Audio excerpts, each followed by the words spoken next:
আজকে আমরা ষষ্ঠ শ্রেণীর তৃতীয় পর্যায়ক্রমিক মূল্যায়ন 2025 সালের পরিবেশ ও বিজ্ঞান বিষয়ের নমুনা প্রশ্নপত্র সেট 4 এবং তাদের এমসিকিউ ও এসএকিউ প্রশ্নের উত্তরগুলো দেখে নেব। তো চলো এই ভিডিওতে আমরা ক্লাস 6-এর থার্ড ইউনিট টেস্ট 2025 পরিবেশ ও বিজ্ঞান বিষয়ের এই প্রশ্নপত্র এবং তার উত্তরগুলো দেখে নিই। তো ফাইনাল এক্সামে তোমাদের লিখিত পরীক্ষা হবে 70 নম্বরের, সময় দেওয়া থাকবে 2 ঘন্টা 30 মিনিট। এই প্রশ্নের উত্তরে পিডিএফ ফাইলগুলো আমাদের সহজ লেসন অ্যাপের মধ্যে দেওয়া আছে। অ্যাপের লিঙ্ক ডেসক্রিপশন বক্সে রয়েছে এবং পেইড কোর্সের মধ্যে এর পিডিএফগুলো কিন্তু তোমরা পাবে। সেখান থেকে সমস্ত সাবজেক্টের chapter wise question answer, suggestion, model question paper, syllabus, marks revision এগুলোর ভিডিও আর পিডিএফ কিন্তু এই পেইড কোর্সের মধ্যে দেওয়া থাকবে। দেখো, এই কোশ্চেন পেপারের 1 নম্বর দেখে বলা হচ্ছে সঠিক উত্তরটি বেছে নিয়ে লেখো 1 × 21 = 21, অর্থাৎ 21টা প্রশ্নের উত্তর লিখতে হবে, প্রতিটা প্রশ্নের মানে 1 নম্বর করে। 1 নম্বর দেখে বাংলার কীটপতঙ্গ বইটির লেখক হলেন সালিম আলী, এরপর হচ্ছে গোপালচন্দ্র ভট্টাচার্য, রাঘবেন্দ্র গড়াক্কার। তো সঠিক উত্তর হবে গোপালচন্দ্র ভট্টাচার্য, ঠিক আছে। এরপর 2 নম্বর দেখে সরল যন্ত্র নয় ছুরি, এরপর হচ্ছে ছুঁচ, ইলেকট্রিক কাটিং যন্ত্র, মানুষের হাত। এগুলোর মধ্যে কোনটা সরল যন্ত্র নয়? ইলেকট্রিক কাটিং যন্ত্র, এটা হবে। এরপর হচ্ছে 3 নম্বর মাকড়সা হলো মোলাস্কা, অ্যানিলিডা, আর্থ্রোপোডা, পরিফেরা পর্বভুক্ত প্রাণী। তো মাকড়সা এটা হচ্ছে আর্থ্রোপোডা পর্বভুক্ত প্রাণী। এরপর যন্ত্রকে মরচের হাত থেকে রক্ষা করার জন্য জল দিয়ে ধোয়া উচিত, কাপড়ে মুছে রাখা উচিত, তেল রং করা উচিত। তো যন্ত্রকে মরচের হাত থেকে রক্ষা করার জন্য তেল রং করা উচিত। 5 নম্বর হচ্ছে অরিজিন অফ স্পিসিস পুস্তকটির লেখক হলেন, এখানে অপশান রয়েছে নিকোটিন বার্জেন, এরপর ল্যামার্ক, চার্লস ডারউইন, কার্ল। সঠিক উত্তর হবে চার্লস ডারউইন। এরপর 6 নম্বর দাগে M.K. চন্দ্রশেখর যে প্রাণী নিয়ে গবেষণা করেন সেটি হলো কুকুর, বাঘ, শিম্পাঞ্জি, বাদুড়। সঠিক উত্তর হবে বাদুড়। এরপর দেখো জীব ও জ্বরের মধ্যবর্তী পর্যায়ের বস্তু হলো ভাইরাস, ব্যাকটেরিয়া, ছত্রাক না শৈবাল। তো জীব আর জ্বরের মধ্যবর্তী যে বস্তু সেটা উত্তর হবে ভাইরাস। পুনর্ব্যবহারযোগ্য বর্জ্যটি হলো পুরনো লোহার রড, এরপর তরিতরকারির খোসা, চটের ব্যাগ, পচা লেবু। তো পুনর্ব্যবহারযোগ্য বর্জ্য পদার্থ হচ্ছে তরিতরকারির খোসা। সুস্থ পরিবেশে ব্যবহার বন্ধ করা দরকার। সবজি, ফল, প্লাস্টিকের ব্যাগ না চটের ব্যাগ? তো প্লাস্টিকের ব্যাগ, এটা বন্ধ করা দরকার সুস্থ পরিবেশের জন্য। একটি তরল ধাতু হলো পারদ, তামা না লোহা? তো একটি তরল ধাতু হচ্ছে পারদ, পারদ হচ্ছে তরল ধাতু। তড়িৎ পরিবহন করে কাঠকয়লা, গ্রাফাইট না হিরে? তো গ্রাফাইট তড়িৎ পরিবহন করে। এরপর বৃদ্ধির হার বলতে বোঝায় বৃদ্ধি পার সময়, সময় পার বৃদ্ধি, বৃদ্ধি যোগ সময়, বৃদ্ধি গুণ সময়। তো বৃদ্ধির হার বলতে বোঝায় বৃদ্ধি পার সময়। কাণ্ডের যে অংশ থেকে পাতার সৃষ্টি হয় তাকে বলে পর্ব, পর্ব মধ্য শাখা না প্রশাখা? তো কাণ্ডের যে অংশ থেকে পাতার সৃষ্টি হয় তাকে বলা হয় পর্ব। এরপর হচ্ছে 14 নম্বর দাগে একটি চৌম্বক পদার্থের উদাহরণ হলো সোনা, নিকেল, সিলিকন না রূপো? তো নিকেল হচ্ছে একটি চৌম্বক পদার্থ, এটা নিকেলকে চৌম্বক আর কি আকর্ষণ করে, তার জন্য নিকেল হচ্ছে চৌম্বক পদার্থ। এসআইতে বলের এককটি হলো ডাইন, নিউটন, সেকেন্ড না কেলভিন? তো এসআইতে বলের এককটি হলো নিউটন। এরপর মোলাস্কা জাতীয় প্রাণী হলো কেঁচো, তারামাছ না শামুক? তো মোলাস্কা জাতীয় প্রাণীটা হচ্ছে কি শামুক।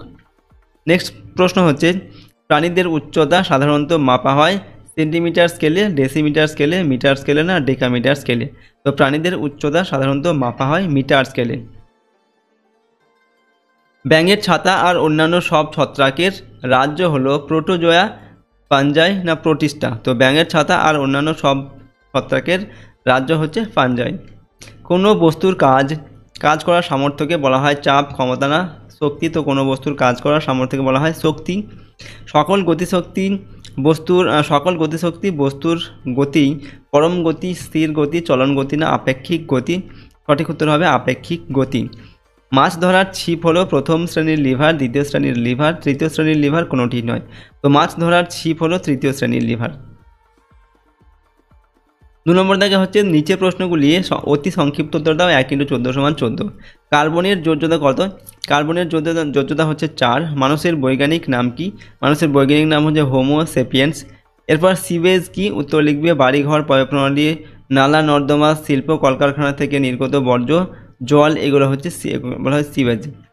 নেক্সট হচ্ছে HCl কিসের সংকেত? HCl এটা হচ্ছে হাইড্রোক্লোরিক অ্যাসিড এর সংকেত। পরের প্রশ্ন, একটি জটিল গণক যন্ত্রের নাম লেখো। তো কম্পিউটার হচ্ছে একটি জটিল গণক যন্ত্র। মানুষের দেহে থাকা কয়েকটি যন্ত্রের নাম লেখো। হাত পা এগুলো হচ্ছে মানুষের এক একটি যন্ত্র। জীববৈচিত্র্যের শ্রেণীবিন্যাস কাকে বলে? বিজ্ঞানীরা জীবজগৎকে 5টি রাজ্যে বিভক্ত করেছেন, একে জীববৈচিত্র্যের শ্রেণী বিভাগ বলা হয়। দুজন আচরণ বিজ্ঞানীর নাম লেখো। সালিম আলী, জেন গুডাল, ঠিক আছে এরা। এরপর হচ্ছে ইলেকট্রিক ইস্ত্রি চালু করা হলে কোন শক্তিতে রূপান্তরিত হয়? এখানে কি হয়? বিদ্যুৎ শক্তি তাপ শক্তিতে রূপান্তরিত হয়। এরপর হচ্ছে 10 নম্বরে, পালতোলা নৌকা চালাতে কোন শক্তির প্রয়োজন হয়? তো বায়ুর গতিশক্তি প্রয়োজন হয়।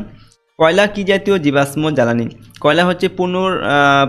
কয়লা কি জাতীয় জীবাশ্ম জ্বালানি? কয়লা হচ্ছে পুনর্নবীকরণ অযোগ্য জীবাশ্ম জ্বালানি, ঠিক আছে। এরপর মিটারের একটি উপগুণিতক একক লেখো। তো মিটারের একটি উপগুণিতক একক হচ্ছে লিখবে কিলোমিটার। বাজার থেকে পাওয়া একটি বর্জ্য পদার্থের উদাহরণ দাও। প্লাস্টিক, পচা সবজি, এইগুলো বাজার থেকে যে সমস্ত বর্জ্য পদার্থগুলো উৎপন্ন হয় আর কি। এরপর হচ্ছে কোন যন্ত্রের সাহায্যে ভর মাপা হয়? স্প্রিং তুলা এই যন্ত্রের সাহায্যে ভর মাপা হয়, আর সাধারণ তুলা যন্ত্রের সাহায্যে বস্তুর ভার মাপা হয়, ঠিক আছে। নিচের প্রশ্নগুলির সংক্ষিপ্ত উত্তর দাও। যে কোনো 7টির উত্তর লিখতে হবে। প্রশ্নের মান 2 করে 7 × 14। নাম্বার 1, পিঁপড়েকে সমাজবদ্ধ জীব বলা হয় কেন? প্রদত্ত মৌলগুলির চিহ্ন লেখো। সোডিয়াম, অ্যালুমিনিয়াম, সালফার, কার্বন এগুলোর চিহ্ন লিখতে হবে। কঠিন বর্জ্য পদার্থ কাকে বলে? উদাহরণ দাও। লিভার কয় প্রকার ও কী কী? স্থিতি ও গতির মধ্যে পার্থক্য লেখো। পক্ষী শ্রেণীর প্রাণীর 3টি বৈশিষ্ট্য লেখো। গতিশীল বস্তু বলতে কী বোঝো? ভৌত রাশি বা প্রাকৃতিক রাশি কাকে বলে? উদাহরণ দাও। ওকে, এরপর হচ্ছে একাইনোডার্মাটা প্রাণীর বৈশিষ্ট্যগুলি লেখো। তো এখানে দেখো 9টা প্রশ্ন দেওয়া আছে, 7টার উত্তর এখান থেকে লিখতে হবে। 2 নম্বর মানের প্রশ্ন এগুলো। 4 নম্বর থেকে নিচের প্রশ্নগুলির সংক্ষিপ্ত উত্তর দাও। যে কোনো 7টি। 3 × 7 = 14। উভচর কাকে বলে? উভচরদের বৈশিষ্ট্য লেখো এবং উদাহরণ দাও। গুপ্তজীবী উদ্ভিদ কাকে বলে? এদের গুরুত্বপূর্ণ বৈশিষ্ট্য ও উদাহরণ লেখো। একটি উদাহরণের সাহায্যে খাদ্য শৃঙ্খল বোঝাও। পরিস্রাবণ কি? পরিস্রাবণের ক্ষেত্রে পরিশ্রুত ও অবশেষ বলতে কী বোঝো? উদ্ভিদের বৃদ্ধির গুরুত্বপূর্ণ বৈশিষ্ট্যগুলি লেখো। মিশ্র ও যৌগিক পদার্থের পার্থক্য লেখো। লিভার ব্যবহারের সুবিধাগুলি লেখো। জলকে যৌগিক পদার্থ বলা হয় কেন? শ্রমিক মৌমাছিরা কী কী কাজ করে? এগুলো হচ্ছে 3 নম্বর মানের প্রশ্ন। এখান থেকে 7টির উত্তর লিখতে হবে, ঠিক আছে। 9টি প্রশ্ন দেওয়া আছে। তো এই ছিল তোমাদের ক্লাস 6-এর 3rd ইউনিট টেস্ট 2025 পরিবেশ ও বিজ্ঞান বা সায়েন্স সাবজেক্টের একটি মডেল কোশ্চেন পেপার এবং তার এমসিকিউ আর এসিকিউ প্রশ্নের উত্তরগুলো আমরা এখানে জেনে নিলাম। বাকি যেগুলো 2 নম্বর 3 নম্বর প্রশ্ন রয়েছে সেগুলো অবশ্যই তোমরা প্র্যাকটিস করে নেবে। এটা তোমাদের 4 নম্বর সেট আমরা দিলাম। এরপর আরও একটি সেট দেবো। প্রতিটা সেটের প্রশ্নোত্তর কিন্তু তোমরা প্র্যাকটিস করে রাখবে তোমাদের ফাইনাল পরীক্ষার জন্য। তাহলে দেখবে এর মধ্যে থেকে তোমরা কিন্তু প্রশ্ন কমন পেয়ে যাবে। ওকে, এবং এর পিডিএফ ফাইলগুলো আমাদের অ্যাপের মধ্যে রয়েছে। অ্যাপের লিঙ্ক ডেসক্রিপশন বক্সে দেওয়া আছে, চাইলে তোমরা সেখান থেকে এই পিডিএফগুলোকে নিতে পারো। পিডিএফগুলো কিন্তু পেইড কোর্সের মধ্যে থাকবে। সেই সঙ্গে সমস্ত সাবজেক্টের chapter wise question answer, suggestion, model question paper, syllabus, marks division এগুলো কিন্তু এই পেইড কোর্সের মধ্যে দেওয়া থাকবে। যদি এই চ্যানেলে তোমরা নতুন হয়ে থাকো, চ্যানেলটিকে সাবস্ক্রাইব করে রাখবে, বেল আইকনে প্রেস করে অল অপশানটিকে সিলেক্ট করবে এবং ভিডিওটিতে অবশ্যই লাইক করবে এবং ভিডিওটি তোমার বন্ধু বান্ধবের সঙ্গে শেয়ার করবে। তো চলো আজকে আমরা ভিডিওটি এখানে শেষ করছি। সম্পূর্ণ ভিডিওটি দেখার জন্য অসংখ্য ধন্যবাদ।